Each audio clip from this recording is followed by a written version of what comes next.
গত 27শে জুন দীঘায় জগন্নাথ দেবের রথযাত্রা উদ্বোধন উপলক্ষে আমাদের বাংলার মাননীয় মুখ্যমন্ত্রী মমতা ব্যানার্জি বাংলার মানুষকে না জানিয়ে এক অলৌকিক ঘটনা তিনি ঘটিয়েছেন। ইতিপূর্বে 30শে এপ্রিল এই জগন্নাথ দেবের মন্দির তিনি উদ্বোধন করেছিলেন।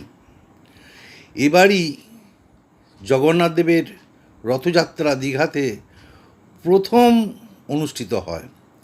এই উপলক্ষে তিনি পুরীর জগন্নাথ দেব, বলরাম এবং সুভদ্রাকে তিনি আমন্ত্রণ জানিয়েছিলেন দীঘায় আসার জন্য।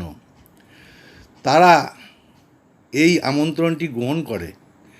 যখন দীঘায় রথযাত্রা উদ্বোধন হয় তার থেকে যতক্ষণ পর্যন্ত এই রথযাত্রা চলে ততক্ষণ পুরীতে কিন্তু জগন্নাথ দেব, বলরাম এবং সুভদ্রার রথ কিন্তু চাকা চলেনি, অর্থাৎ সেখানকার রথ কিন্তু বন্ধ ছিল। তারা সমুদ্রপথে এই দীঘাতে এসেছিলেন এবং দীঘার এই রথযাত্রাকে তারা স্বীকৃতি দিয়ে গেছেন। আশা করছি আগামী দিনে এই রথযাত্রা শুধু দীঘায় তো চলবেই, পাশাপাশি পশ্চিমবঙ্গের একটি তীর্থস্থান হিসেবে ওই দীঘা চিহ্নিত হলো।